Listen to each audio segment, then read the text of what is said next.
There's a moment, just before you speak, just before you act, when your entire future hangs in the balance. In that moment, one word, one reaction, can either build a bridge or burn it to the ground. Most people don't realize how much power they give away when they let their emotions run the show. Anger, fear, frustration, they feel like they're in control, but in reality, they're being controlled. Today, we're going to talk about habits that don't just help you manage your emotions, they help you master them. This isn't about becoming cold or detached.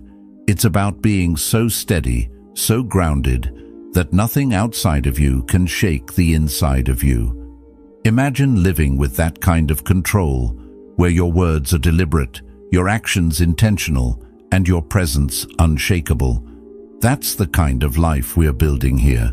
If you believe in becoming the calm in life's storms, in shaping yourself into someone who can walk through chaos with clarity and purpose, then this is your place. Please subscribe, not just to watch videos, but to join a journey, one where each step takes you closer to the person you were always meant to be. 1. The 5-second reset. Sometimes it takes only a split second for your entire mood, your relationships, or even the course of your day to change. One comment, one look, one situation, and suddenly you're somewhere you didn't want to be. You've felt it before, that rush in your chest, the tightening in your jaw, the quickening of your thoughts. It's like your body is screaming, "React now," without giving your mind a chance to think. This is the trap most people fall into. We live in that raw, unfiltered moment where emotion drives the car and reason is tied up in the trunk. And if you've ever spoken words you couldn't take back or made choices you wish you could erase, you already know how expensive those moments can be. The Stoics warned us about this danger centuries ago. That's where the 5-second reset comes in. At first glance, it sounds almost too simple. 5 seconds. How could that possibly change anything? But those 5 seconds are the difference between you owning your emotions and your emotions owning you. When you feel that rush of anger, frustration, or anxiety, your brain is getting hit with a chemical wave, stress hormones like adrenaline and cortisol, designed to push you into immediate action.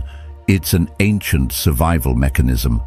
In the wild, reacting instantly could save your life. But in the modern world, that same impulse is more likely to damage your relationships, your career, or your peace of mind. Those 5 seconds are your first step in making the unconscious conscious, transforming that automatic reaction into a deliberate response. Here's how it works. The next time you feel yourself about to explode, whether it's in an argument with your partner, a tense meeting at work, or even a driver cutting you off, stop. Physically, mentally, emotionally, just stop. Close your eyes if you can, take a deep, slow breath in, and start counting. 1, 2, 3, 4, 5. Feel your body in that moment. You'll notice the tightness in your muscles loosening just slightly, your heart rate beginning to slow, your mind clearing enough to see the bigger picture. This is not about suppressing your emotions. It's about creating enough space for your wiser self to catch up with your emotional self. Think of it like this. You're driving down a busy road and someone suddenly swerves into your lane. Instinct tells you to slam the horn, yell something you can't take back, maybe even speed up just to make your point. But if you count to 5, you give yourself a moment to realize this person might be rushing to the hospital, they might have made a careless mistake, or maybe they just didn't see you. The point is, you don't know. But in those 5 seconds, you have the clarity to decide whether this is really worth carrying for the rest of your day. That's emotional self-defense. You're not pretending it didn't happen. You're choosing not to let it ruin your peace. The Stoics called this prohairesis, the faculty of choice. It's the idea that while you can't control the chaos of the world, you can control the space between what happens and what you do next. The 5-second reset is the modern application of that principle.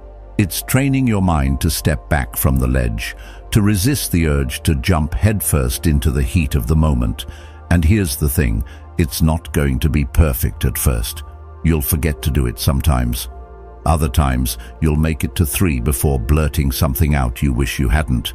But every time you succeed, even if it's just once in a while, you're rewiring your brain to prioritize control over chaos. That's what growth looks like.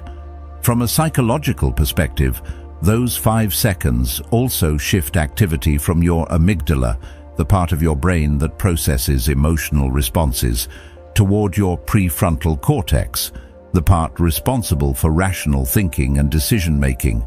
In other words, you're literally giving your brain time to switch from fight or flight mode into think it through mode. Aristotle said, anybody can become angry. That is easy. But to be angry with the right person, to the right degree, at the right time, for the right purpose, and in the right way, that is not within everybody's power and is not easy. The 5-second reset is how you begin to gain that power. Now, let's be real. 5 seconds won't make your problems vanish. It won't turn you into a Zen monk overnight, but it will keep you from pouring gasoline on a fire that could have burned itself out. Think about the last time you regretted something you said. What if you had given yourself 5 seconds to breathe before answering? Would you have said the same thing? Would you have said it in the same way? More often than not, the answer is no. Those 5 seconds are a gift you give to yourself and to everyone around you. They say, I'm in control here. My emotions don't get to dictate my behavior. Imagine applying this habit everywhere. Your partner makes a sharp comment, 5 seconds. Your boss criticizes your work in front of others, 5 seconds. A stranger online writes something insulting, 5 seconds. Over time, you start realizing how many storms pass on their own without you needing to step into them. That's the quiet power the Stoics admired, the ability to remain unmoved by every passing wave. Marcus Aurelius reminded himself daily, you have power over your mind, not outside events. Realize this, and you will find strength. This habit is the living proof of that philosophy in action. And here's where it becomes more than just a trick. It becomes a way of life. You start to see that it's not about counting, it's about cultivating presence. The 5-second reset is simply a doorway into a bigger discipline: mindfulness, self-awareness, emotional resilience. When you practice it, you're telling yourself, I value my peace more than I value winning this argument. I value my integrity more than I value this fleeting surge of pride. And every time you make that choice, you become someone you respect a little more. Carl Jung said, the privilege of a lifetime is to become who you truly are. And who you truly are isn't defined by your worst reactions in your worst moments. You are defined by the choices you make in the quiet space between stimulus and response. The 5-second reset is your tool for protecting that space. Use it, protect it, honor it. Because one day you'll look back on situations where you could have let your emotions burn everything down, and instead you'll see how you built something better, simply because you paused long enough to remember what actually mattered. 2. Dig into the why. There's a strange thing about emotional reactions. They're rarely about what's happening right now. Sure, it feels like they are. Someone says something, does something, or looks at you a certain way, and it's like they've lit a match inside you. But if you slow down and really pay attention, you'll notice that the flame didn't start in that moment.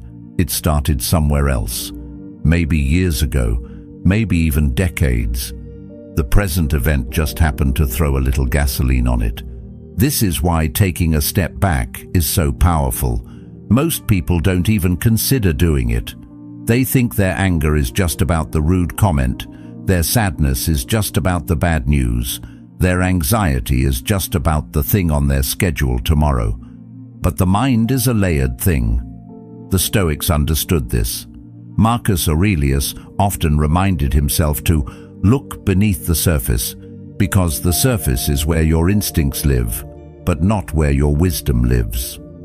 If you're willing to look deeper, beyond the words someone spoke, beyond the moment that just happened, you'll often find an older story playing out.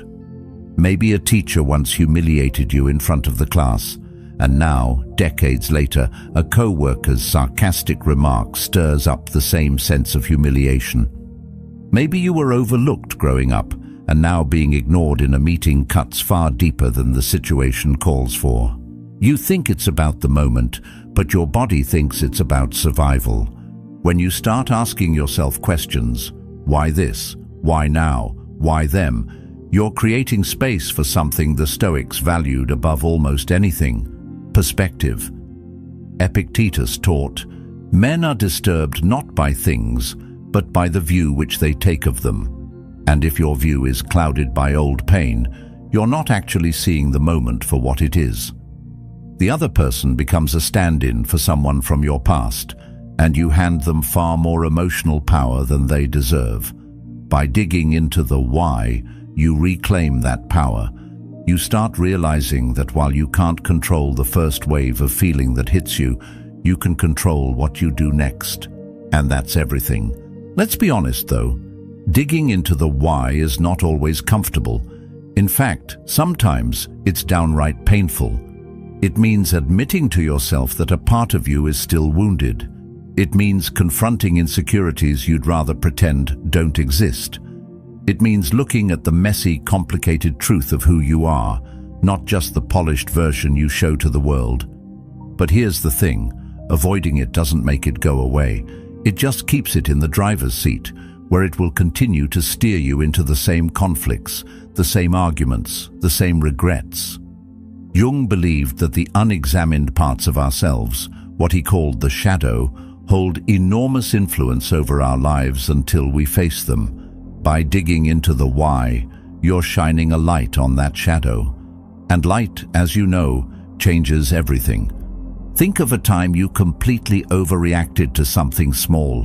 Maybe someone was late to meet you, and you felt unreasonably upset. On the surface, it's about the lateness. But maybe, deep down, it's about feeling disrespected, overlooked or unimportant. Feelings that have roots in your history, not in this specific person's actions. When you start tracing the emotion back, you begin to see patterns. You notice that certain types of people, words or situations always seem to hit you harder. And instead of assuming the world is out to get you, you start realizing, oh, this is my stuff. This is my work to do. That shift alone is liberating. You're no longer a passive passenger on the ride. You're in the driver's seat, steering toward better choices. The Stoics often practiced a mental exercise called premeditatio malorum, or the premeditation of evils. They would imagine possible hardships and think through how they might feel, why they might feel that way, and how they would respond. This was not pessimism, it was preparation. They understood that if you wait until you're in the middle of an emotional storm to figure out your triggers, you're already too late. By anticipating, by asking why before the crisis comes, you're building emotional muscle that can hold you steady when life gets loud. And here's where modern psychology and ancient wisdom meet. Therapists today often use techniques like emotional tracing or root cause analysis to help people separate the trigger from the true source of their reaction. It's the same idea the Stoics used. If you can find the root, you can weaken the weed. Without that understanding, you're just cutting the leaves, and they'll grow back again and again. Now, this isn't about blaming yourself for every bad feeling you have. It's about owning your reactions enough to transform them. When you feel triggered, instead of immediately firing back or shutting down, pause. Ask yourself, What does this remind me of? Where have I felt this before? Am I reacting to the present, or am I reliving the past? You might not have all the answers right away. That's okay. The act of asking changes your relationship to the feeling. It turns it from a command into a clue. Imagine this playing out in a real-world scenario. Your friend makes a joke about something personal, and you feel that familiar sting. Old you might have snapped back, gone quiet for the rest of the night, or carried the resentment for weeks. But this time, you catch it. You ask yourself, why did that land so hard? And you realize it's not just the joke, it's that it touched on a vulnerability you've been carrying since childhood. Maybe you felt misunderstood back then, and now the same feeling has resurfaced. Suddenly, your anger softens. You're not just in fight mode, you're in understanding mode. You can choose to tell your friend why it bothered you, or you can choose to let it go because you see it for what it is, not an attack, but a trigger. That choice is where your strength lives. The deeper you go with this practice, the more you'll notice a side effect: compassion. When you understand that your own reactions often come from old wounds, it becomes easier to see that other people's reactions do too. That co-worker who overreacts in meetings. Maybe they were never taken seriously at home. That friend who's overly defensive. Maybe they were criticized more than they were praised. This doesn't mean you excuse bad behavior. It means you approach it with more perspective, which gives you more options in how to respond. And here's the real beauty of it. The more you practice asking, why, the less often you'll get stuck in the same emotional loops. You start catching yourself earlier. You start seeing the patterns before they play out. And slowly, the things that used to set you off lose their power. You're no longer a match waiting for a spark. You're the one holding the extinguisher, fully aware of where the flames might start and ready to keep them from spreading. Marcus Aurelius once advised himself, if you are distressed by anything external, the pain is not due to the thing itself, but to your estimate of it, and this you have the power to revoke at any moment. Digging into the why is how you revoke that power from the triggers in your life and return it to yourself. It's how you stop reacting blindly and start responding with the kind of clarity that changes not just your day, but the way you live. 3. Don't let resentment brew. It's strange how we think time will heal certain wounds when, in reality, it often just hides them under thicker layers of dust. We tell ourselves, I'll get over it, or it's not worth bringing up, but the truth is, unresolved tension doesn't dissolve, it ferments. What starts as a small irritation becomes a low hum in the background of your mind, quietly influencing your mood, your words, and even your decisions. Resentment is like emotional mold. It spreads silently, and by the time you notice it, it's already affecting everything around it. The Stoics would have recognized this pattern easily. Marcus Aurelius once reminded himself, "The best revenge is to be unlike him who performed the injury." But here's the thing. If you're carrying resentment, you may think you're being the better person, when in reality, you're still chained to the person or event you're trying to rise above. Holding on to resentment is exhausting, not just emotionally, but physically. Studies in psychology show that suppressed anger and bitterness can increase stress levels, weaken your immune system, and even affect your sleep. You might think you're ignoring it, but your body isn't fooled. It keeps score. Carl Jung wrote, "What you resist persists." If you resist acknowledging your resentment, it doesn't disappear. It burrows deeper, shaping your inner world in ways you don't always see. That's why the Stoics spoke so much about clarity and truth. They understood that facing reality, no matter how uncomfortable, is the first step to freedom. Pretending you're fine is not the same as actually being fine. The danger with letting resentment brew is that it changes you subtly. You might become colder, more guarded, or more cynical without even realizing it. You might avoid certain people, places, or conversations, not because the present moment is dangerous, but because the past is still whispering in your ear. Epictetus said, "If someone succeeds in provoking you, realize that your mind is complicit in the provocation." That's not about blaming yourself. It's about recognizing that as long as you hold on to resentment, you are cooperating with the very thing that hurt you. You're letting it keep its grip on your life. The antidote isn't denial. It's confrontation, not the aggressive point a finger and shout kind, but the courageous, clear, and calm kind.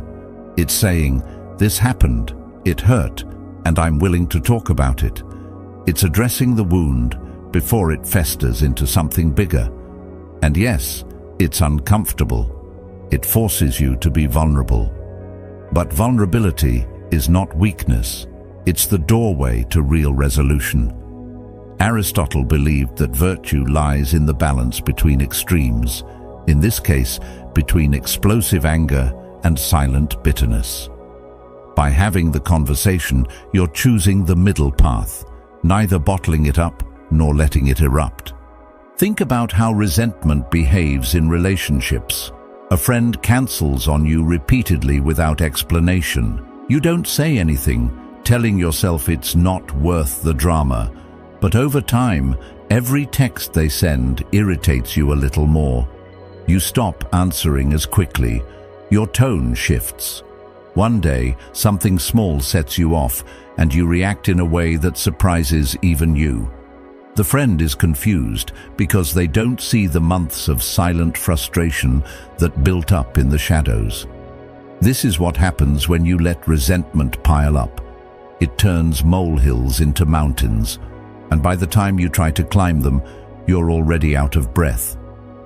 From a Stoic perspective, addressing resentment early is a way of maintaining inner order. The injury might be a single moment, but resentment makes you relive it over and over. Each time, it leaves another scratch on your peace of mind. And here's the most ironic part. While you're carrying all that weight, the person you're resentful toward may not even know. They're living their life, while you're lugging around an invisible burden they don't feel. That's why holding on to resentment is like drinking poison and expecting the other person to get sick. It just doesn't work that way. Now, confronting resentment doesn't always mean confronting the person directly. Sometimes the conversation you need to have is with yourself. Maybe the person is no longer in your life, or maybe speaking to them isn't safe or healthy. In that case, your work is internal. You write about it. You say the things you wish you could say out loud. You allow yourself to feel the anger fully, not as an indulgence, but as a way to process it and move it through you. The Stoics practiced view from above, imagining life from a wider perspective. When you zoom out far enough, you realize that most grudges shrink in size compared to the whole span of your life. That perspective doesn't erase the hurt, but it does make it easier to loosen your grip. Carl Jung believed that what we leave unexamined in ourselves often gets projected onto others. If you've ever found yourself suddenly irritated by someone for no clear reason, it might be because they mirror a part of yourself you haven't accepted. Resentment can sometimes be less about the other person's flaw and more about your own unacknowledged pain. By doing the work, reflecting, writing, asking hard questions, you separate the real wound from the imagined one. That clarity is liberating. It's also worth remembering that resentment thrives in silence. Left unspoken, it grows wild. This is why clear communication is not just a relationship skill, it's a form of emotional hygiene. You wouldn't leave your home uncleaned for months and expect it to be pleasant to live in. Why treat your inner life any differently? When something bothers you, speak up, not with hostility, but with honesty. When you said that, I felt hurt. When this happened, I felt overlooked. It's simple but powerful. You're not accusing, you're revealing. And in that revealing, you create a space where resolution is possible. The Stoics knew that emotional control doesn't mean emotional avoidance. Marcus Aurelius admitted in his journals that he had to deal with difficult people daily. But he also reminded himself that those people were part of the same human family, subject to the same flaws and weaknesses he carried himself. This mindset doesn't mean tolerating mistreatment, but it does mean recognizing the shared humanity in those who hurt us. When you see that, resentment loses some of its sharpness. Picture this. You're carrying a heavy bag of rocks. Each rock is a grudge, a slight, an unresolved tension. Some of them you picked up years ago, others you added just last week. At first, you tell yourself it's fine, you're strong enough. But over time, the bag gets heavier and you start moving slower. Life feels harder, not because the world has changed, but because you're weighed down. Now imagine setting that bag down. The relief, the lightness, the freedom to move again. That's what letting go of resentment feels like. Seneca said, "He who suffers before it is necessary suffers more than is necessary." Resentment makes you suffer before, during, and long after the original event.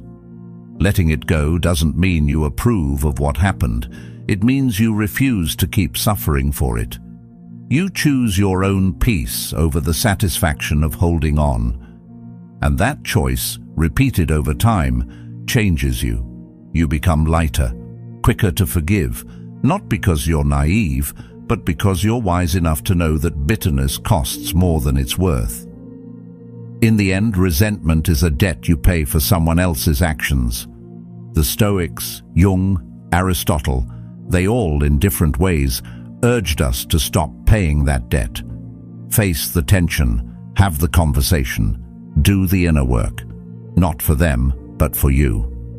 Because the moment you stop letting resentment brew is the moment you start reclaiming your energy, your clarity, and your life. And that, more than any grudge, is worth holding on to. 4. Name it to tame it. There are moments in life when your emotions feel like a tangled ball of wires, knotted, messy, and impossible to separate. You know you're feeling something, but it's so jumbled you can't quite put your finger on what it is. One minute you're irritated, the next you're sad, and then suddenly you're snapping at someone for no clear reason. That's the tricky part about emotions. When they go unnamed, they roam free, causing chaos wherever they please. The truth is, when you don't take the time to identify what you're feeling, your emotions start running the show, silently pulling strings while you think you're in control.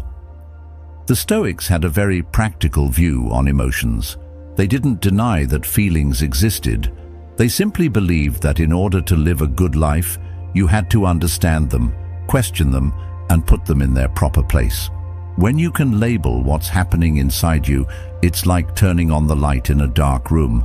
The monsters look smaller, the shadows lose their shape, and you can finally see where to step next.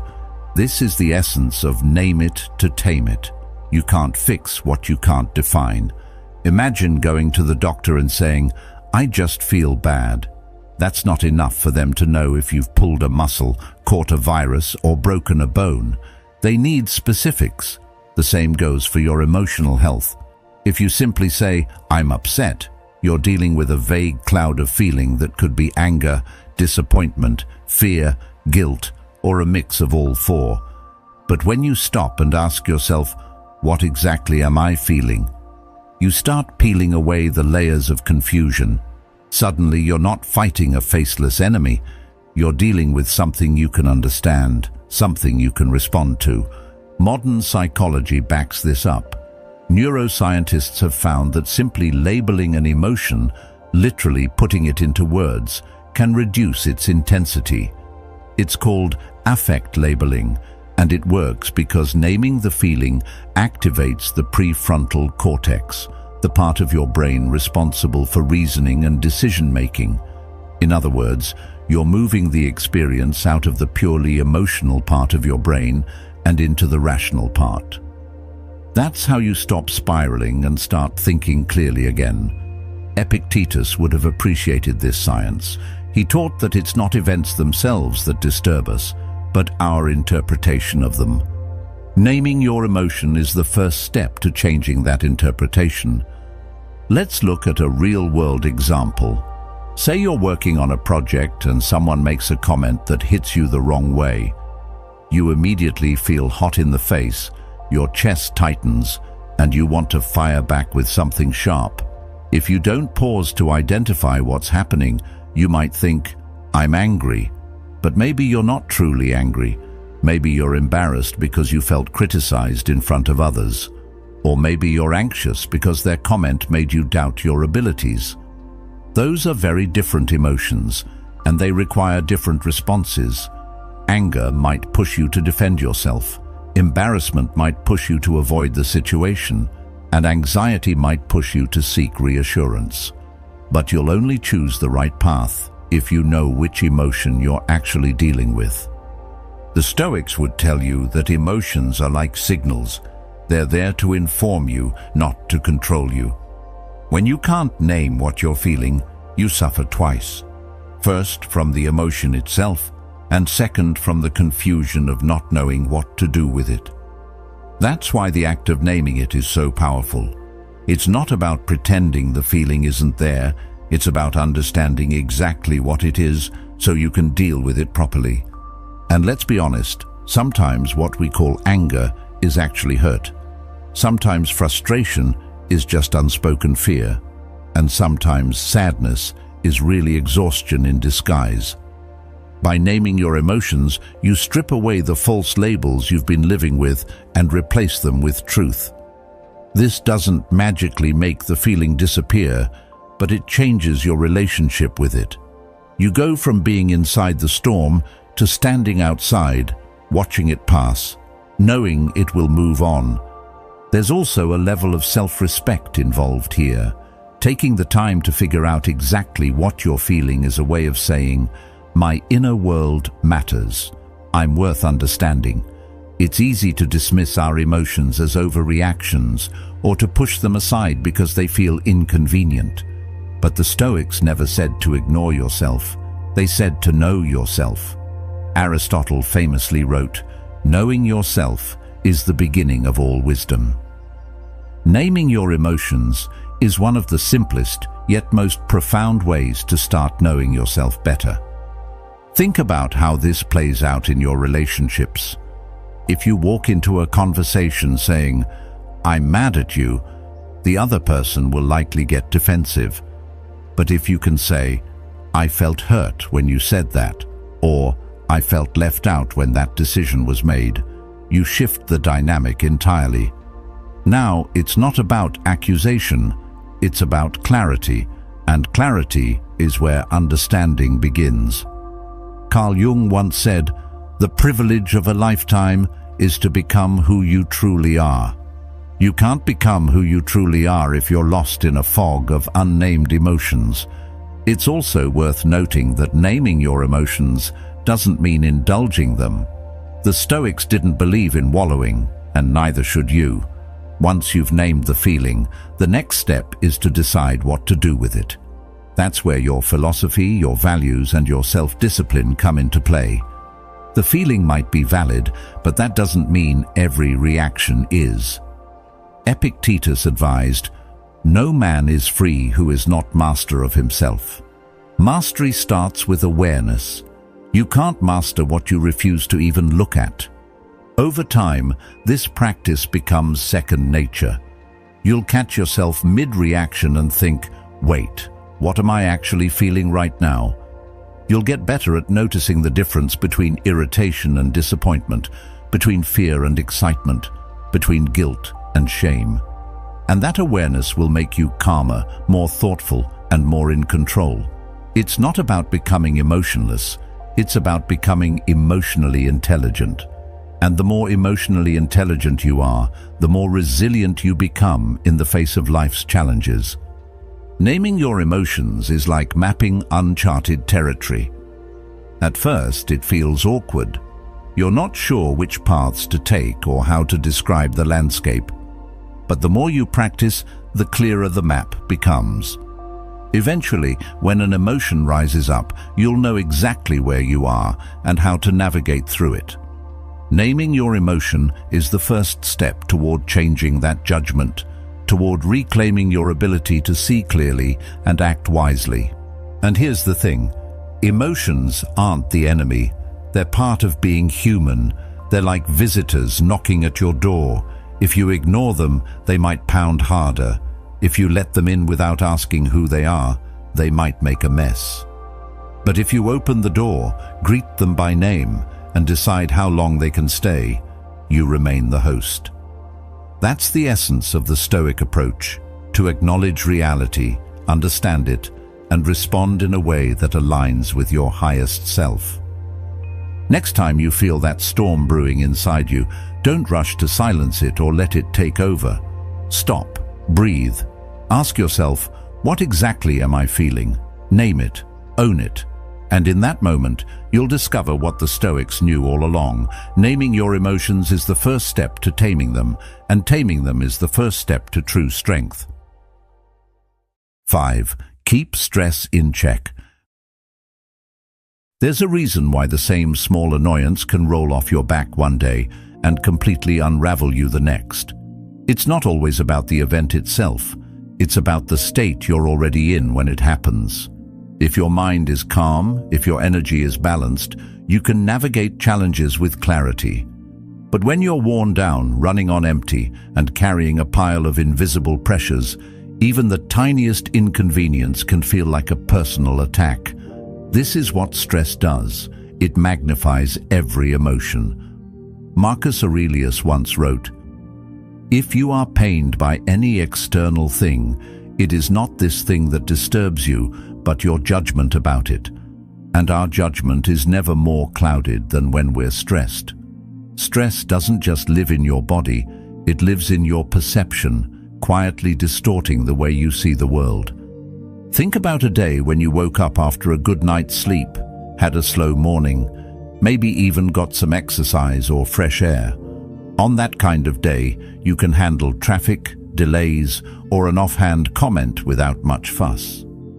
Now think about a day when you're running late, skipped breakfast, and your phone is buzzing non-stop. That same traffic feels like a personal insult, the delay feels catastrophic, and the offhand comment feels like a direct attack on your worth. The difference isn't in the events, it's in you. Carl Jung said, "Your vision will become clear only when you look into your own heart. Who looks outside, dreams. Who looks inside, awakes." If you don't notice the stress building inside you, you'll mistake every external challenge for the real problem, when in reality, the storm started within. Stress is sneaky because it rarely announces itself with flashing lights.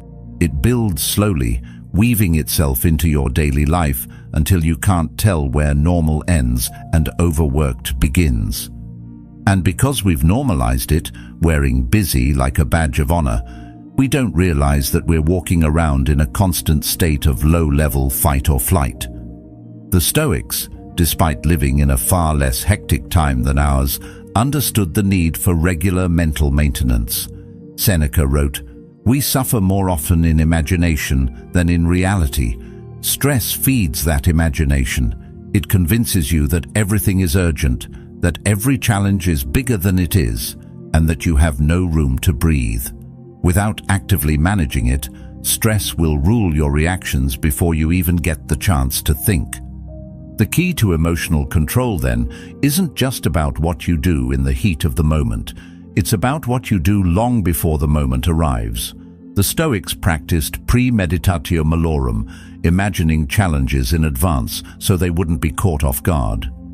You can take a similar approach with stress. Manage it daily, so when life throws something unexpected your way, you're not already at your breaking point.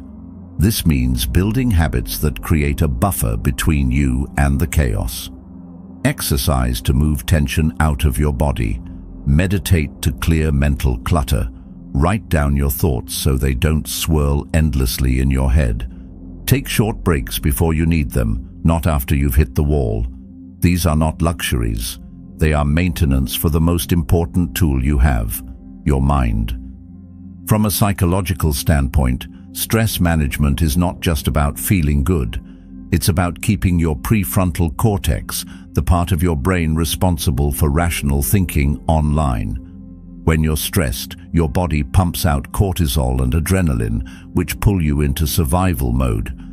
That's great if you're running from danger, but terrible if you're trying to have a calm conversation or make a smart decision. Aristotle believed that virtue was found in balance, not in excess or deficiency. Stress in excess is a distortion of that balance. It tips you into extremes, overreacting to minor inconveniences, withdrawing from challenges you'd normally face, or clinging to control in situations that don't require it. One of the most important things you can do is learn to recognize your personal stress signals before they become overwhelming. For some, it's physical, tight shoulders, clenched jaw, shallow breathing. For others, it's mental, trouble focusing, constant irritation, or feeling like you're one step behind. The Stoics taught self-awareness as a daily discipline. Epictetus said, "First say to yourself what you would be, and then do what you have to do." Knowing who you want to be means noticing when you're drifting away from it, and stress is often the first sign. If your reactions are sharper, your patience thinner, your perspective narrower, that's your cue to pause and tend to yourself. Here's where many people go wrong. They wait for the weekend, the vacation, or the crisis to finally rest. But stress doesn't care about your schedule. It needs to be addressed in small, consistent ways every day. That could mean starting your morning with 10 minutes of silence instead of scrolling your phone. It could mean getting outside for a walk between meetings. It could mean saying no to commitments you know will stretch you too thin. There's also a connection between stress and the stories we tell ourselves. Under stress, we tend to default to worst-case thinking. A late email reply becomes a sign we've upset someone. A delay in traffic becomes a conspiracy of bad luck. The antidote is to slow down enough to challenge those stories. Is this really a disaster or just an inconvenience? Is this person actually angry with me, or am I projecting my own anxiety? The less stress you're carrying, the easier it is to make those distinctions. Stress magnifies those irritations, making them feel personal and urgent. But if you can keep stress in check, you create a mental gap between the trigger and your reaction, a space where you can choose your response rather than be hijacked by emotion. That space is where emotional control lives, and stress management is what keeps it wide open. The Stoics didn't have smartphones, traffic jams, or 24-hour news cycles, but they understood the principle that still applies today. Guard your inner peace as fiercely as you guard your possessions. In modern life, that means scheduling time for restoration as deliberately as you schedule work or errands. It means treating rest as a responsibility, not a reward you have to earn. And it means having the humility to know when you're stretched too thin and the discipline to pull back before something snaps.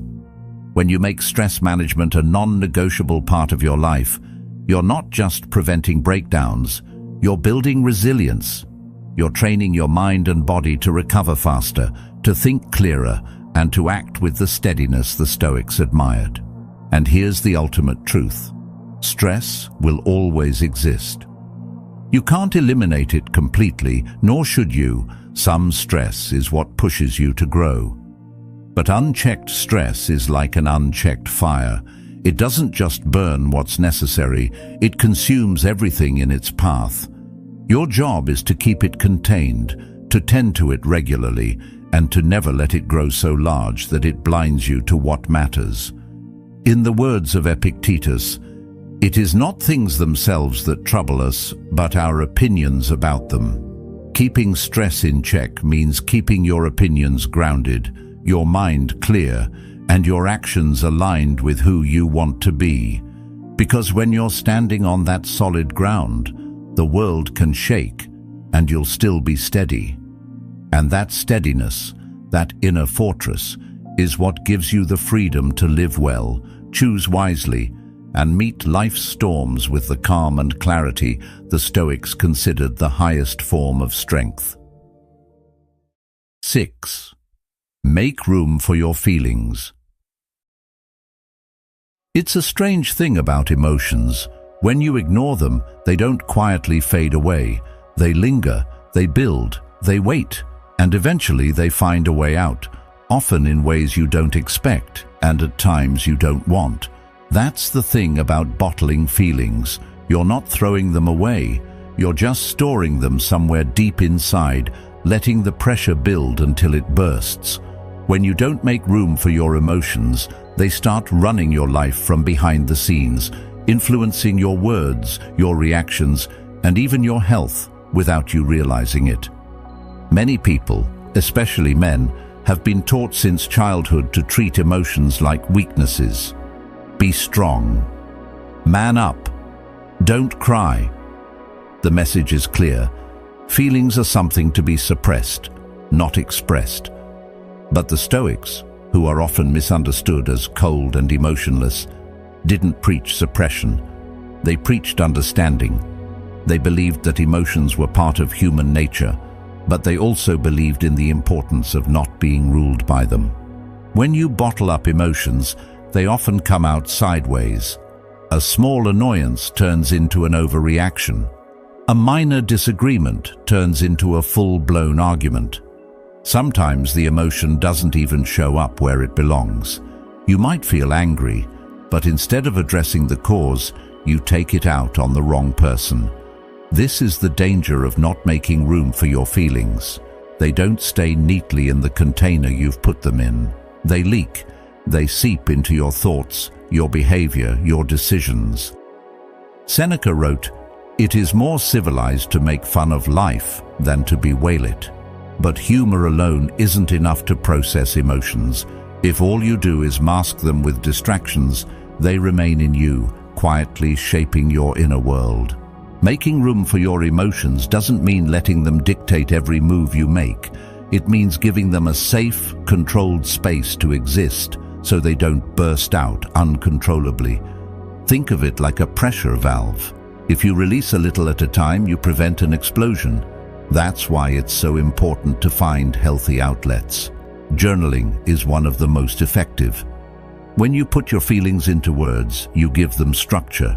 What was once a fog in your mind becomes something you can look at, examine, and understand. Modern psychology confirms that expressive writing can reduce stress, improve mood, and even strengthen immune function. The Stoics, in their own way, practiced a form of journaling every day. Talking to someone you trust is another powerful way to make space for your feelings. It doesn't have to be a formal therapy session, although therapy is invaluable for many people. It can be as simple as sitting with a friend who listens without judgment. Sharing your feelings out loud has a grounding effect. You hear yourself, you get feedback, and you often find clarity just by articulating what's been swirling around in your mind. Epictetus reminded his students, "We have 2 ears and 1 mouth, so that we can listen twice as much as we speak." But that wisdom also works in reverse. Sometimes we need to speak to hear ourselves more clearly. For those who aren't ready to talk openly, even recording a voice note to yourself can help. It might feel awkward at first, but hearing your own voice express what you're going through makes the emotion feel less abstract. It's no longer just an invisible weight in your chest. It's something you can identify, acknowledge, and work with.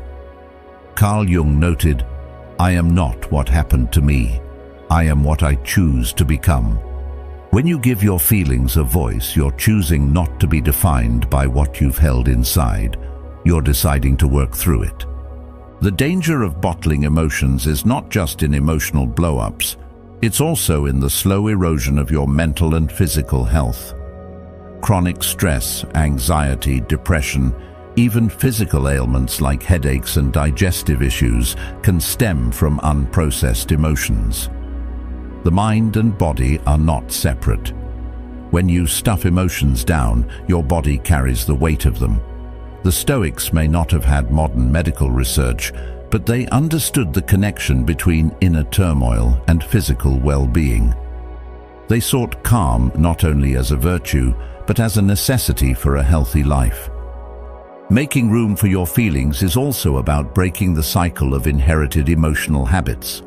Many of us learned from our parents, guardians, or cultural environments how to handle or not handle our emotions. If you grew up in a home where feelings were met with dismissal or punishment, it's natural to think hiding them is safer. But what kept you safe in one chapter of your life can harm you in another. Here's the paradox. The more space you give your emotions, the less they control you. When you allow yourself to feel sadness without judgment, it passes more quickly. When you acknowledge your anger, you can address its cause without lashing out. When you admit to feeling fear, you can prepare for what's ahead instead of pretending you're invincible. The Stoics valued preparation. They believed in facing reality as it is, not as you wish it to be. Pretending you're unaffected doesn't make you stronger, it makes you unprepared. There's also a deep self-respect in making room for your feelings. It's a way of saying, I matter enough to understand what's happening inside me. So many people run from themselves, filling every quiet moment with noise and distraction to avoid facing what's really going on. But avoidance only deepens the shadow. This doesn't mean wallowing. The Stoics would warn against letting emotions dominate your every thought and decision. Their goal was balance, recognizing emotions without being enslaved by them. Making room for your emotions can be as simple as building small, consistent habits into your daily life. 10 minutes of writing in the morning, a quiet walk where you let your thoughts settle, a regular check-in with a friend, setting aside a few minutes at night to reflect on what you felt during the day without judgment. These habits don't take much time, but over weeks and months they prevent emotional buildup. They create a healthy flow where feelings can move through you instead of getting stuck. It's also about learning to tolerate discomfort. Many of us avoid our feelings because they're uncomfortable, but discomfort is not the same as danger. The Stoics embraced discomfort as a way to strengthen the mind. Seneca said, "Difficulties strengthen the mind, as labor does the body." The same is true of emotional difficulties. When you sit with a feeling instead of fleeing from it, you build the resilience to handle it better next time. In relationships, making room for emotions changes everything. Instead of shutting down or exploding, you can express what you feel in a way that invites connection instead of conflict. I felt hurt when this happened. I've been feeling overwhelmed lately. These statements open doors, while silence or defensiveness closes them. The more you practice this, the more you create an environment where others feel safe doing the same. Emotional openness is contagious. It encourages honesty and trust. And here's the truth. Emotions are not interruptions to life. They are part of life. They are signals, teachers, and mirrors, reflecting what matters to us. The Stoics aimed for a life of virtue, meaning a life lived in alignment with one's highest values. You can't live in alignment if you ignore the very feelings that tell you when you're drifting off course. So, make room for your feelings, not because it's easy, but because it's necessary. Journal, speak, reflect, listen. Create space inside yourself so emotions can breathe, move, and eventually leave when their work is done. The more room you give them, the more room you have for peace, clarity, and the kind of strength the Stoics admired. The strength that comes not from denying your humanity, but from embracing it fully, with eyes open and heart steady. 7. Channel your energy. It's easy to think that the only way to deal with strong emotions is to talk about them. And while conversation can be powerful, it's not the only outlet you have. And sometimes it's not even the most effective. There are moments when your mind feels like a shaken soda bottle. Talking about it right then might just spray the mess everywhere. But there's another way. Instead of letting the pressure explode, you can channel it. Take all that raw energy, all that tension building inside, and give it somewhere meaningful to go. Emotions are energy in motion. That's not just a poetic phrase, it's a literal truth. You feel them physically, the tightness in your chest when you're anxious, the restlessness in your legs when you're frustrated, the heat rising in your face when you're angry. Your body is telling you, do something. The problem is, most of us do the wrong thing. We yell, we lash out, we slam doors. The Stoics would call this a failure to master yourself. Channeling your energy means finding a physical or creative outlet that takes you out of your head and into the present moment. For some, that's sports, pushing your body until the muscles burn and the mind quiets. For others, it's music, picking up an instrument, singing until your throat is raw, or losing yourself in a song that seems to understand you better than words ever could. And for some, it's art, painting until the colors on the canvas look like the storm in your mind, or writing until your thoughts stop tripping over themselves. Carl Jung once said, "The creation of something new is not accomplished by the intellect, but by the play instinct acting from inner necessity." That inner necessity is often your emotions begging for release. One of the most powerful things about channeling emotion into action is that it changes the story you're telling yourself.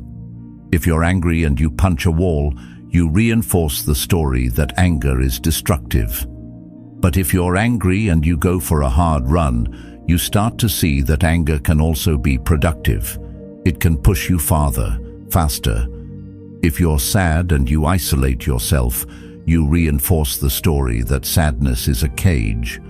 But if you're sad and you paint, write, or cook a meal from scratch, you see that sadness can also be a muse, guiding you toward deeper expression. The Stoics believed that every obstacle can be turned into an advantage. Your emotions, when channeled, can become tools for growth instead of weapons against yourself. This isn't about avoiding the emotion or pretending it isn't there. It's about letting it move through you in a way that doesn't cause harm. Think of it like a river. If it's blocked, the water builds up and eventually floods everything around it. But if you give it a channel, it flows smoothly, giving life to everything in its path. Your energy works the same way. Without a channel, it stagnates or explodes. With one, it becomes creative, constructive, and often surprisingly beautiful. From a psychological perspective, this process is called sublimation, transforming intense or potentially harmful impulses into socially acceptable and even admirable behaviors. Freud talked about it, but the Stoics lived it. They believed in discipline, in turning raw impulses into refined action. That's why Marcus Aurelius didn't just fight battles, he also wrote meditations. It's why Seneca didn't just speak philosophy, he crafted letters that still inspire 2,000 years later. They were channeling their thoughts, their fears, their frustrations into something lasting. You might think, but I'm not an artist or an athlete or a musician. That doesn't matter. Channeling your energy is about process, not performance. You don't have to show anyone your work, time your run, or sing in tune. The value is in the doing, not the result. If cooking calms you, then cook like the meal is the only thing in the world that matters.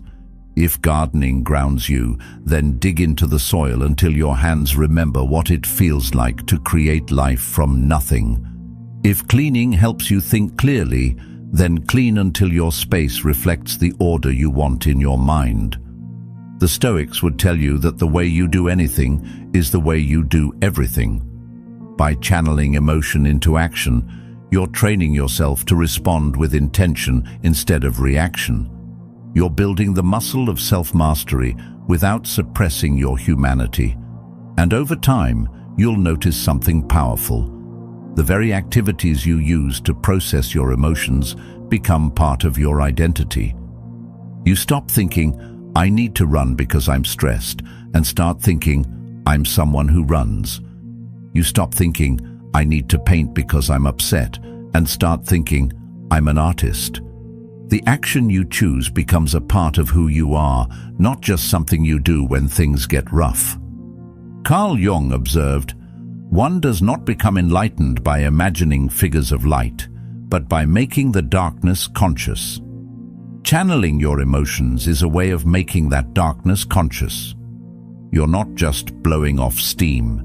You're taking something raw, something difficult, and turning it into something tangible you can work with. It's the opposite of letting emotions control you.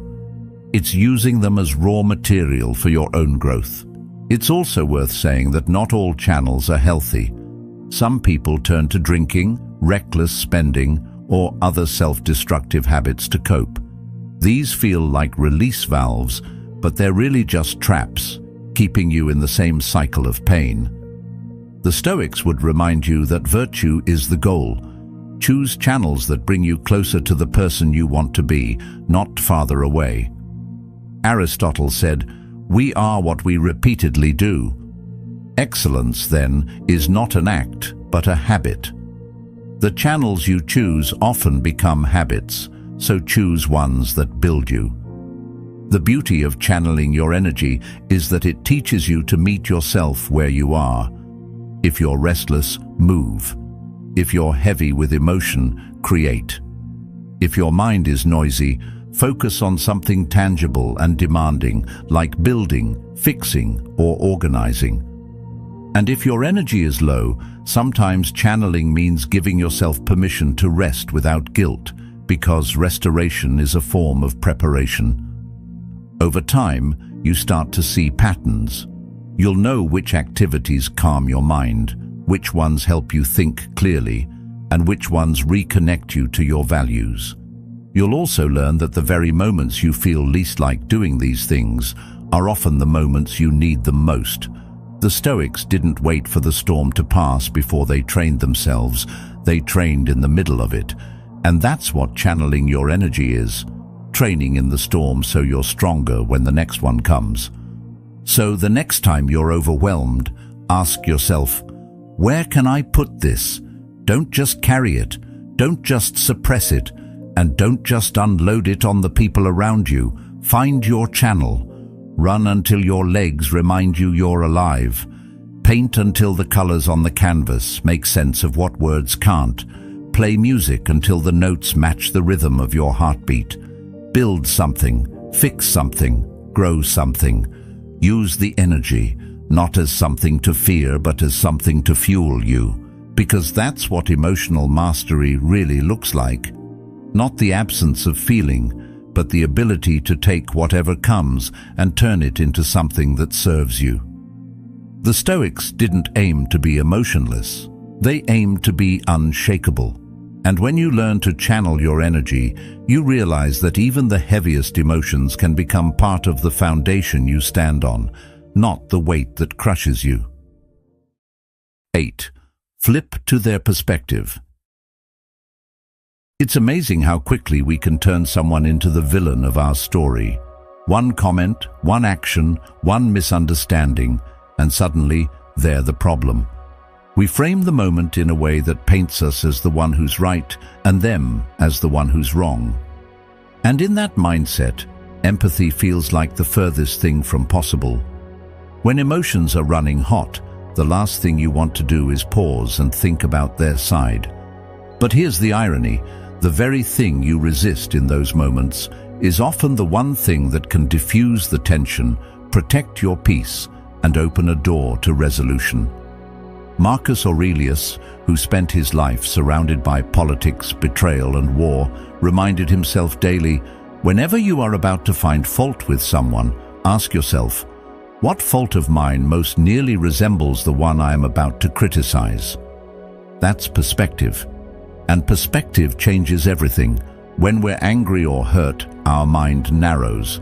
It's like tunnel vision. We focus only on what they did to us, how it made us feel, and how we're going to respond. This is natural. Psychologists call it the self-serving bias. The tendency to view our own actions through a generous lens and others' actions through a critical one. If we cut someone off in traffic, we think, I didn't see them, my bad. But if someone cuts us off, we think, they're reckless and selfish. This bias isn't a flaw unique to you. It's part of being human. The Stoics understood this long before modern psychology. Epictetus taught, when someone is properly grounded in life, they shouldn't have to look outside themselves for approval. In other words, our emotions about others often reveal more about our own state of mind than about theirs. Flipping to their perspective doesn't mean excusing bad behavior or pretending harm wasn't done. It's about seeing the fuller picture so your response isn't dictated purely by emotion. If something cuts deep, there's often a reason within us, a past wound, an insecurity, an unmet expectation that's amplifying the sting. By considering their perspective, we create enough distance from our own emotional reaction to respond with clarity rather than reflex. Think of a time you got into an argument and later learned information that completely changed your understanding. Maybe the friend who snapped at you had just gotten bad news. Maybe the coworker who seemed cold was dealing with a family crisis. In that moment of realization, the anger softens, doesn't it? That's the power of perspective. It shifts your emotional state before the external situation even changes. Seneca wrote, "We are often more frightened than hurt, and we suffer more from imagination than from reality." When you stay locked in your own viewpoint, you're often suffering from your imagination about their motives. Flipping perspectives brings you back to reality. The real test comes when you practice this in the moment, not just in hindsight. When the tension is fresh, try asking, what's their side of the story? They might be under pressure you can't see. They might have misunderstood you entirely. They might be reacting from their own fears and insecurities. You don't have to agree with their reasoning, but understanding it robs the situation of some of its emotional heat. It transforms your role from adversary to investigator. You're not just there to defend yourself, you're there to figure out what's really going on. This is a discipline. The Stoics treated empathy not as an occasional act of kindness, but as a tool for self-mastery. Marcus Aurelius didn't just endure difficult people, he actively sought to understand them. He wrote, "When you wake up in the morning, tell yourself, the people I deal with today will be meddling, ungrateful, arrogant, dishonest, jealous, and surly. But I have seen the nature of the good and the bad, and recognize that the wrongdoer has a nature related to my own." That's not resignation, it's preparation. He knew that understanding human nature made him less vulnerable to offense. In everyday life, flipping to another person's perspective can prevent misunderstandings from snowballing. Let's say a friend cancels plans last minute. Your immediate thought might be, they don't value my time. But what if you paused and considered they might be overwhelmed, ill, or just emotionally drained? That pause could be the difference between sending a sharp message and sending one that says, "No worries, take care of yourself." One response escalates, the other builds trust. From a psychological standpoint, this act of perspective-taking engages different parts of the brain, specifically the areas related to empathy and problem-solving, rather than the amygdala, which drives fight-or-flight reactions. By deliberately imagining another person's experience, You reduce your own physiological stress response. In simple terms, empathy calms you down. And in that calmer state, you're far more capable of making wise decisions. Perspective is what makes it possible. Now, there will be times when you flip to their perspective and still conclude that they were wrong, maybe even intentionally hurtful. That's okay. Empathy doesn't require you to excuse the harm or invite it again. It simply allows you to address it without poisoning yourself in the process. The Stoics would remind you that your peace is too valuable to hand over to anyone, no matter how justified your anger may feel. Understanding someone's motives can make setting boundaries easier because you're doing it from a place of clarity, not chaos. It's worth remembering, too, that empathy is a two-way street. When you consistently practice it, you create an atmosphere where others are more likely to extend the same to you. Relationships built on mutual understanding can weather conflicts without falling apart at the first sign of disagreement. Carl Jung also pointed out, your perception will become clear only when you can look into your own soul. The clearer you are about your own flaws, struggles, and blind spots, the more generously you can interpret those of others.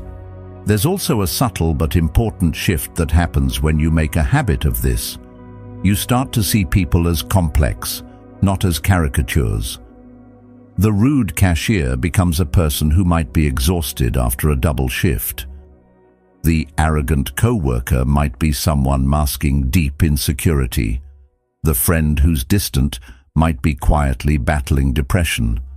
Again, you don't have to agree with their choices or let poor behavior slide, but seeing their humanity changes the way you carry the interaction.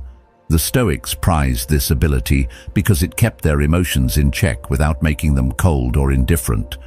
One of the most practical ways to develop this skill is to practice it outside of heated situations. When you read the news, watch a movie, or hear about someone's decision, pause and think, if I were them, with their life experiences, would I have done differently? This mental exercise trains your mind to stretch beyond your own point of view, so when real conflict arises, perspective taking is already second nature. The deeper truth is this: flipping to their perspective isn't about them, it's about you. It's about refusing to let your vision narrow until all you can see is your own anger. It's about keeping your mind open enough to find solutions where others only see enemies. It's about living out the Stoic ideal of controlling what you can, your own thoughts, interpretations and responses, and letting go of the rest. Because at the end of the day, you can't control whether they understand you, but you can choose to understand them. And in that choice, you'll often find the sting fading, the walls lowering, and the possibility for resolution growing. The Stoics would call that wisdom. Jung might call it integration. You can simply call it peace. 9. Own your emotions. There's a quiet kind of dishonesty that many people live with every day. It's not lying to others about where you were last night or what you did. It's lying to yourself about how you feel. You know the script. Someone asks, "Are you okay?" And without hesitation you respond, "I'm fine." The words roll out automatically, even if your chest feels heavy, your mind is a mess, or your stomach is in knots. It's easier that way. Easier than explaining, easier than feeling exposed, easier than risking judgment. But here's the truth. When you bury your emotions under layers of "I'm fine," you don't actually get rid of them. You just push them into the shadows where they have more control over you than ever before. The Stoics understood this deeply. People often mistake Stoicism for the absence of emotion, as if Marcus Aurelius or Seneca walked around unaffected by the storms of life. But that's not the case. Stoicism isn't about being emotionless. It's about being honest with yourself about what you feel and then deciding, with discipline, how you're going to respond. You can't examine your judgment or change your perspective if you're pretending there's no pain to begin with. Owning your emotions is the first step toward mastering them. There's a dangerous misconception in our culture that emotions, especially difficult ones, are weaknesses. We've been taught to see sadness as fragility, anger as loss of control, fear as cowardice. And for men especially, there's an added layer of conditioning. Be strong, hold it in, don't let anyone see you break. But what's really happening when you bottle everything up? You're carrying a backpack of bricks that no one else can see.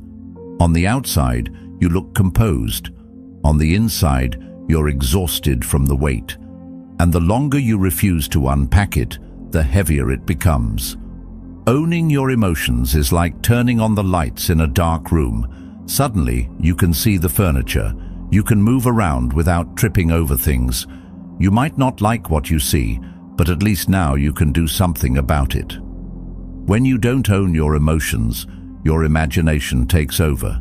You start telling yourself stories about what's happening inside you, stories that are often far worse than the truth. But when you acknowledge what you're feeling, yes, I'm angry, yes, I'm anxious, yes, I feel hurt, you strip away the mystery.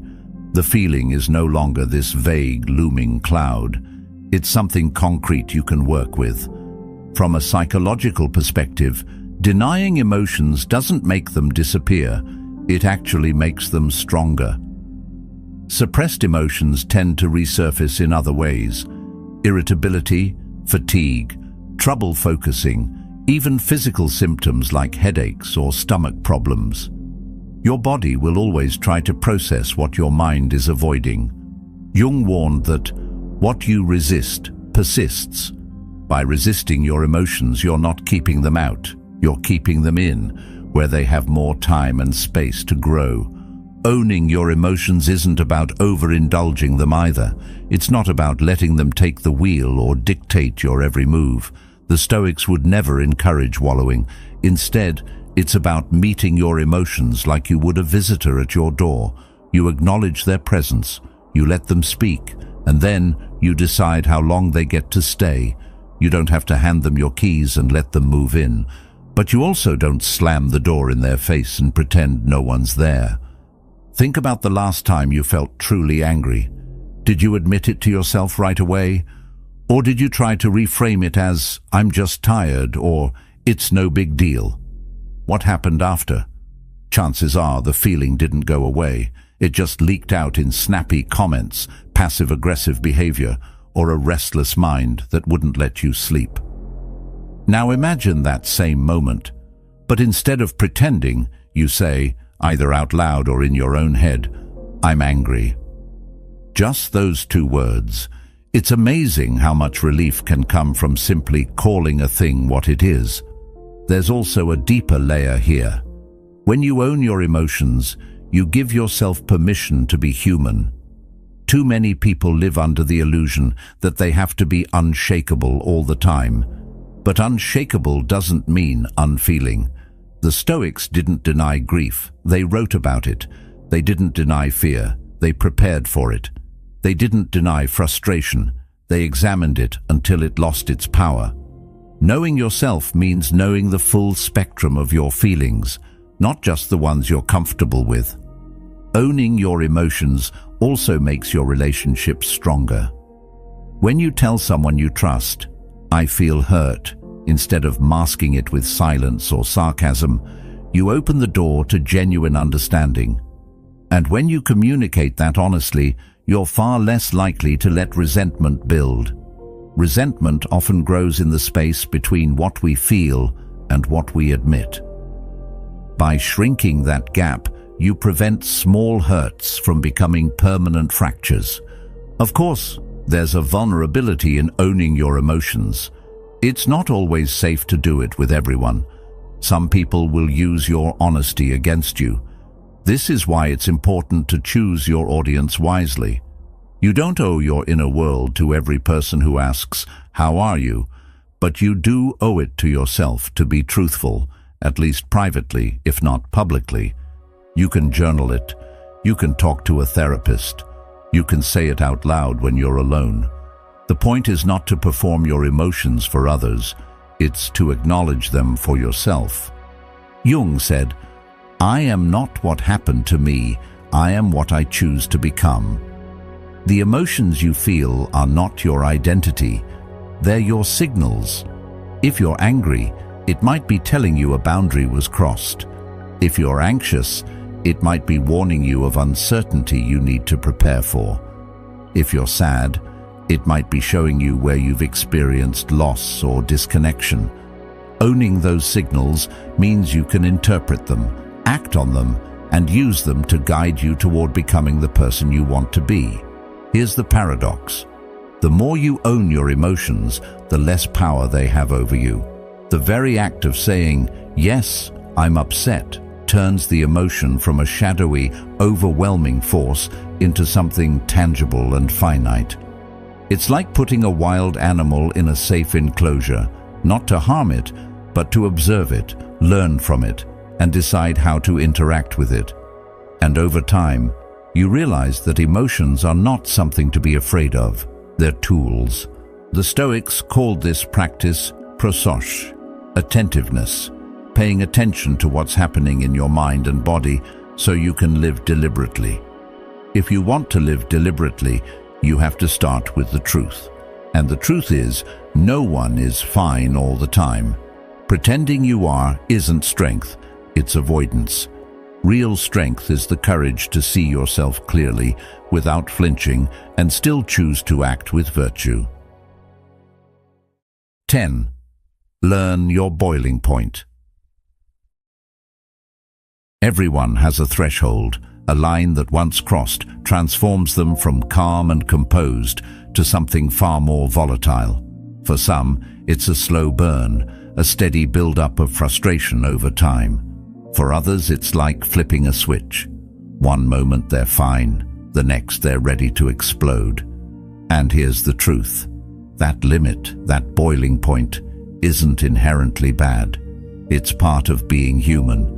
But the problem arises when we don't see it coming, when we only notice it after it's too late, after the words have been said, after the damage has been done, after the bridge has been burned. Your boiling point isn't just a mental state, it's physical. The body often knows before the mind catches up. Your shoulders creep upward without you realizing. Your heartbeat quickens. Your breathing gets shallow. Maybe your jaw tightens, your stomach twists, or your hands clench. These are your early warning systems, and if you ignore them, they'll drag you straight into a reaction you might regret. Noticing these physical cues is about making the unconscious conscious. It's about catching yourself before you pass the point of no return. The Stoics practiced this kind of self-awareness daily. They didn't wait for their emotions to spiral out of control. They monitored them like a watchman scanning the horizon for storms. Seneca wrote, "Anger, if not restrained, is frequently more hurtful to us than the injury that provokes it." In other words, the thing that triggered you might be small compared to the destruction your unchecked reaction can cause. And that's what makes learning your boiling point so critical. It's not about suppressing emotion, it's about intercepting it before it hijacks your reason.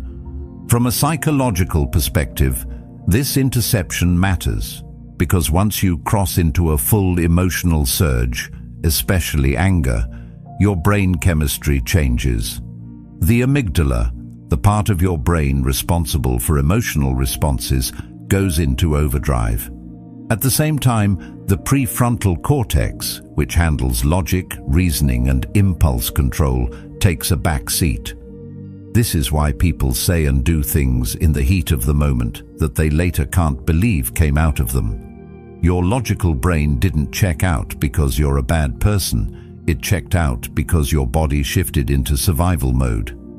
The Stoics might not have used those scientific terms, but they understood the effect.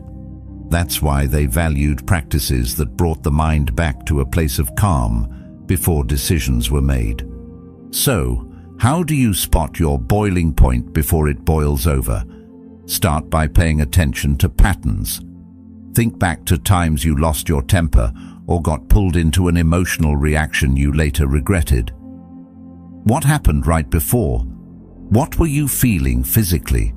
Were there certain phrases, tones of voice, or environments that seemed to flip the switch faster? The more you identify these triggers, the more prepared you'll be. This isn't about obsessing over every interaction. It's about knowing yourself well enough to recognize the signs.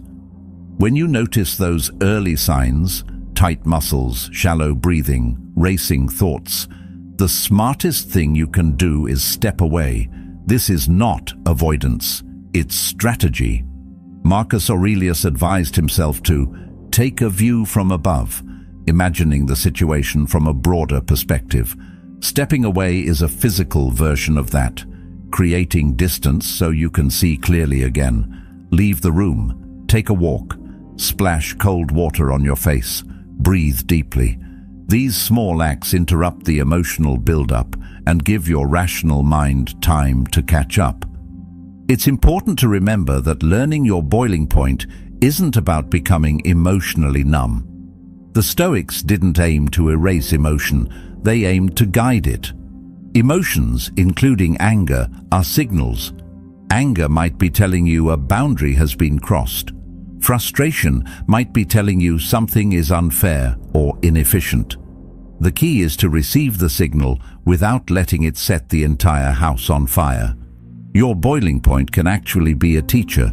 It can show you where your boundaries are, what values matter most to you, and what unresolved issues still need attention. One practical approach the Stoics might have appreciated is what modern psychology calls urge surfing. Instead of acting on the urge to lash out, you ride it like a wave. You notice the peak, the intensity, and then you let it pass without trying to force it away. It takes practice, but it works because most emotional surges are short-lived if you don't feed them with more angry thoughts or reactive actions. This is why stepping away and taking time to breathe is so effective. It breaks the cycle before you add more fuel to the fire. And here's something worth reflecting on. Your boiling point is often lower when you're already stressed, tired, or overwhelmed. This is why managing your overall mental and physical health is essential to emotional control. The Stoics spoke about living in harmony with nature, which in part means respecting the limits of your own body and mind. If you're constantly running on empty, you're walking around with your emotional temperature already high. It doesn't take much heat to push you into boiling. Managing sleep, diet, movement, and stress isn't just about physical health. It's about giving your emotional self more breathing room. But what happens when you miss the signs? Because no matter how self-aware you become, there will be times when you realize you're already at the edge or over it. This is where the Stoic principle of self-reflection comes in. Marcus Aurelius constantly reviewed his own behavior, not to shame himself, but to learn. If you do cross the line, own it. Apologize if you need to. Then ask yourself, what was the trigger? What signs did I miss? How can I catch them earlier next time? This mindset turns even your mistakes into lessons, which is something both the Stoics and modern psychologists agree on. Growth often comes through failure, if you're willing to look at it honestly. One of the most liberating things about learning your boiling point is that it puts you back in control. You're no longer walking into situations blind, unaware of how close you are to snapping. You start to recognize that moment, the tightening in your body, the quickening of your thoughts, and instead of letting it take you over, you use it as a signal to act differently. That's not suppression, that's mastery. The truth is, we can't always avoid being provoked. People will be rude, life will be unfair, circumstances will test our patience, but we can choose how far down that path we're willing to go. By learning your boiling point, you're essentially installing an early warning system inside yourself, a system that says, you're close. Pause here, and the more you listen to it, the less damage you'll have to undo later. In the end, The goal isn't to never feel anger or frustration. The Stoics would tell you that these emotions are part of the human experience. The goal is to catch yourself before those emotions make decisions for you, to know when the heat is rising and to take steps to cool it down before it boils over. That's the art of emotional control, not being untouched by life, but being unshaken by it. And when you can do that, you're no longer at the mercy of your boiling point. You're the one turning down the flame. 11. Create your personal mantra. There are moments in life when your emotions feel like they're about to sweep you away. A conversation turns tense, an email hits a nerve, or life throws something completely unexpected at you, and suddenly your mind is no longer calm and steady. It's racing, reacting, and ready to fire back. In these moments, it's easy to forget who you want to be, and instead become who the situation tries to make you. That's why you need an anchor, something to hold on to when the waves rise. The Stoics had their daily reminders, lines they repeated to themselves over and over, not because they didn't already know them, but because they knew that in the middle of a storm, memory fades and emotion takes over. A personal mantra works the same way. It's not just words, it's a compass that points you back to yourself when the world tries to spin you around. A personal mantra is short, simple, easy to remember even when your mind is scattered. It's something you can repeat under your breath, in your head, or even write down and carry with you. Think of it like a mental shield. The beauty of a mantra is that it bypasses overthinking. When you're in a heated moment, your brain isn't always interested in slow, careful reasoning. It wants to act fast. A mantra is like an emotional circuit breaker. Instead of going straight into the reaction you'll regret later, the mantra slips in and reminds you, this is who I am. This is what I stand for. A mantra is that choice in action.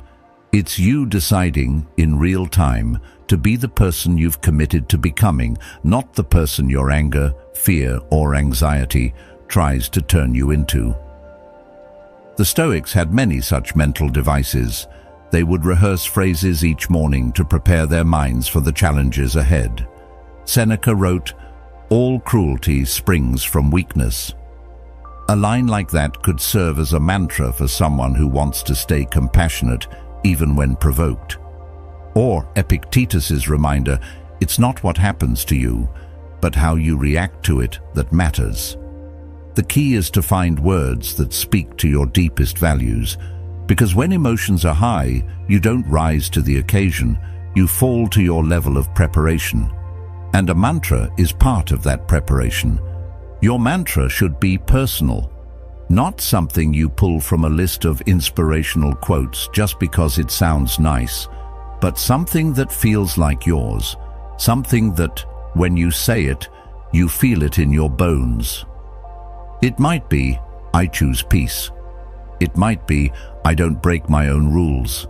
It might be, I am the calm in the storm. Whatever it is, it should feel like you are speaking directly to yourself, not to impress others, not to fit a trend, but to remind yourself of the standard you've set for your life. Once you've found it, you practice it, not just in moments of crisis, but every day, until it becomes second nature. The Stoics called this premeditatio, mental rehearsal. Your mantra should be part of your daily mental training. Say it in the morning when you wake up, in the middle of the day when you pause, and at night when you reflect. The more you repeat it in calm moments, the more it will be there for you in chaotic ones. From a psychological perspective, mantras work because they engage your focus and interrupt negative thought spirals. They give your brain a clear, simple task. Repeat the words, hold the meaning. This keeps you from ruminating on what's gone wrong and instead directs your attention toward what you can control, your mindset, your actions, your principles. In cognitive behavioral therapy, there's a technique called thought replacement. where you consciously swap an unhelpful thought with one that aligns better with your goals. A mantra is thought replacement in its purest form. It's also worth noting that a mantra isn't about denying reality. If you're stressed, angry, or anxious, you're not pretending those emotions don't exist. The Stoics didn't run from their feelings. They acknowledged them, examined them, and then decided what to do next. Your mantra doesn't erase what's happening. It reminds you that you can face it without losing yourself. Let's make this practical. Imagine you're in a meeting and someone challenges you in a way that feels personal. Your natural reaction might be to defend yourself sharply, but instead you feel your jaw tense, your pulse quicken, and you silently repeat your mantra. I control my response. You take a breath. You speak clearly, without venom. The tension doesn't vanish instantly, but you walk away knowing you stayed true to your standard. That's the quiet power of a mantra. It doesn't change the other person, but it changes the way you carry yourself through the moment. Carl Jung believed that much of our growth comes from integrating the parts of ourselves we don't always like to see. He said, "One does not become enlightened by imagining figures of light, but by making the darkness conscious." Your mantra can help you do that. It's not just for the moments when you're calm and collected, it's for the moments when your shadow side starts to take the lead. When irritation, insecurity, or pride tries to hijack you, the mantra steps in as a reminder, this is the real me. This is the line I don't cross. The more you live by it, the more your mantra becomes a part of your identity. At first, you may need to consciously remind yourself to use it. Over time, it will become automatic. You'll catch yourself about to react in a way that doesn't serve you, and the mantra will surface without effort. This is what the Stoics meant when they spoke of philosophy as a way of life. It's not about theory. It's about what you do when it matters most.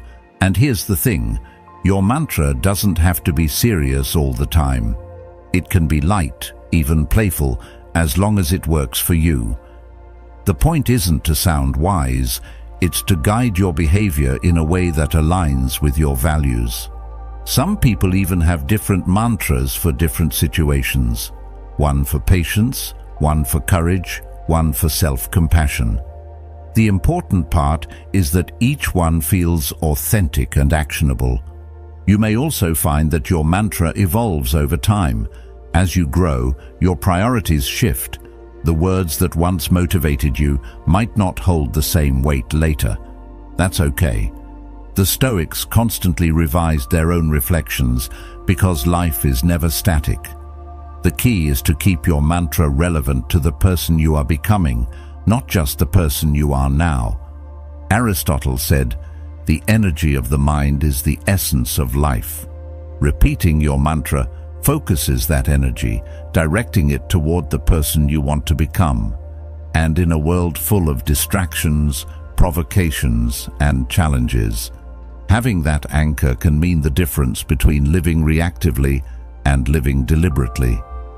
Take the time to create your own personal mantra. Make it short, make it yours, make it something that feels like a promise you refuse to break. And then practice it until it's a part of you. Because when the emotional storms come, and they will, those few words might be the one thing that keeps you standing firm, facing the wind, and walking away with your integrity intact. That's the kind of strength the Stoics understood. And that's the kind of strength you can build, one repetition at a time.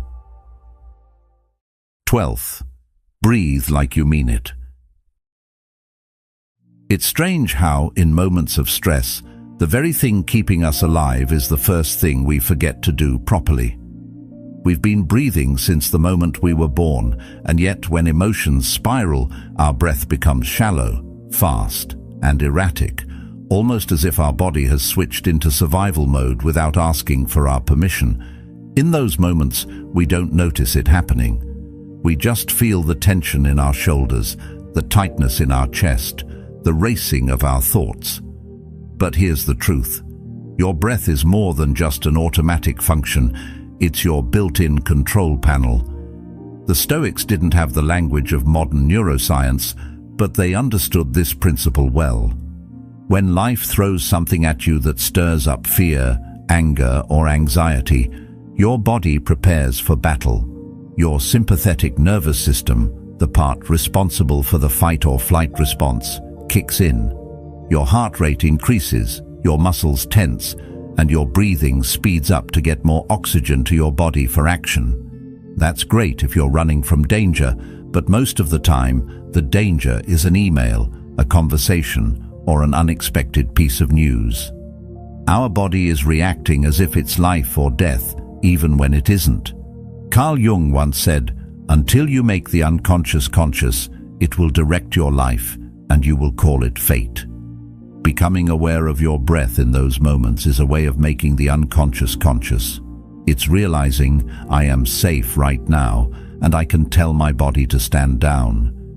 Deep, intentional breathing is like sending a signal to your brain. We're okay. We don't need to fight. We can think clearly. Inhaling deeply activates the sympathetic nervous system in a measured, controlled way, giving you the energy to remain present without tipping into panic. Long, slow exhales activate the parasympathetic nervous system, the part that calms you down, lowers your heart rate, and restores balance. The Stoics may have framed this differently, speaking about maintaining equanimity in the face of chaos, but the effect is the same. By controlling your breath, you control the doorway between chaos and calm. Think about the last time you were caught off guard by something stressful.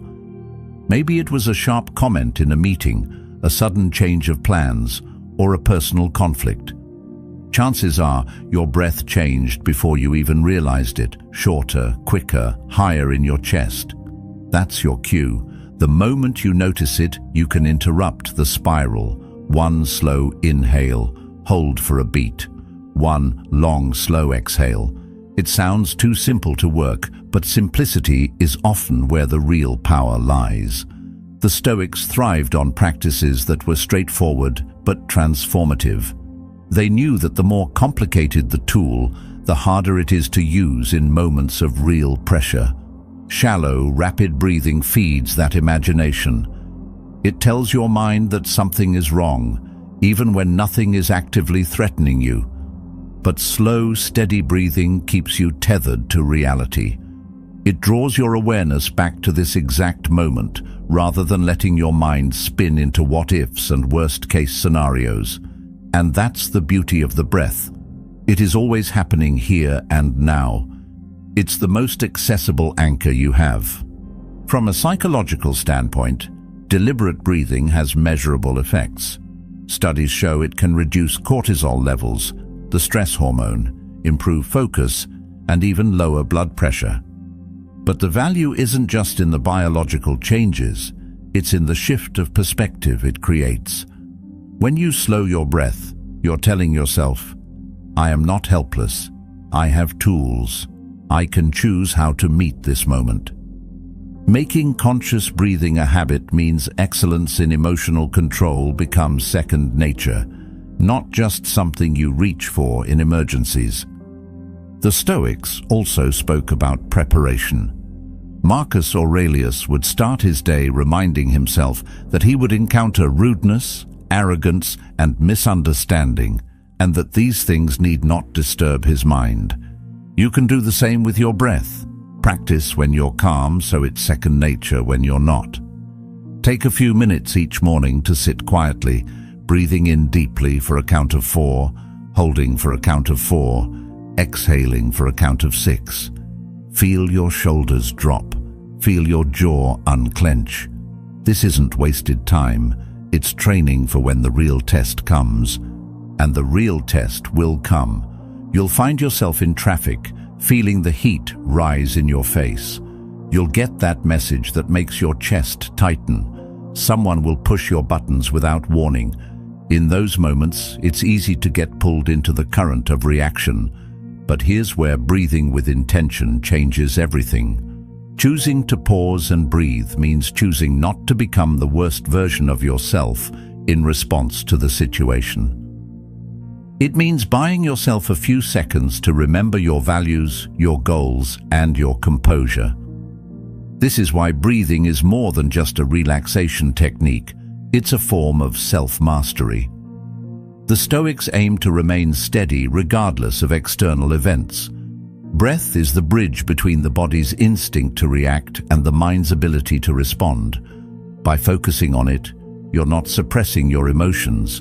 You're creating enough space to decide how you want to engage with them. That space, those few extra seconds, are often the difference between regret and self-respect. It's worth noting that not all breathing is equal. When you're stressed, you might think you're taking deep breaths when you're really just expanding your chest. True calming breaths come from the diaphragm. Place a hand on your stomach. When you inhale, your stomach should rise more than your chest. This sends the strongest signal to your nervous system that it's time to calm down. Long exhales are especially important. They're like hitting the brakes on your body's stress response. There's also something grounding about making breath your focus. When you count the length of your inhale and exhale, you pull your mind away from the source of stress and into something simple and constant. This mirrors the Stoic practice of focusing on what's within your control. You can't control the traffic, the email, or the other person's tone, but you can control your breath in this moment. And that's enough to start shifting the entire situation. Over time, breathing like you mean it changes the way you move through the world. You become less reactive, not because life gets easier, but because you've built a habit of creating space between stimulus and response. You stop getting swept away by every emotional wave because you've learned how to steady the boat before the water even gets rough. And it's not just about managing negative emotions. Intentional breathing can deepen positive ones too. Taking a few slow breaths during a joyful or peaceful moment helps you fully absorb it, anchoring it in your memory. The Stoics believed in living in harmony with nature, and what's more natural than the breath? It's the rhythm of life itself, a reminder that you are here, alive, and capable of meeting whatever comes your way. Jung once remarked that who looks outside dreams, who looks inside awakes. Breathing is one of the simplest ways to look inside, to awaken to what's happening in your mind and body before it spills out into your words and actions. The next time you feel emotions start to spiral, don't underestimate the simplest tool you have. One slow inhale, one long exhale, repeat. This isn't weakness, it's not avoidance, it's reclaiming control in the most immediate, tangible way possible. Because when you breathe like you mean it, you're not just calming your body, you're telling your mind, I am here, I am steady, I choose how I meet this moment. And that choice is where real strength lives. In the end, your breath, your mind, and your choices are yours alone. No storm, no chaos, no person can take that from you unless you hand it over. Guard it well. Let every inhale remind you of your strength, and every exhale release what you cannot control. Thank you for being a part of Stoic Journal. If you're ready to take this journey even deeper, watch one of the suggested videos on your screen now. Your next step toward calm, clarity, and self-mastery is just one click away.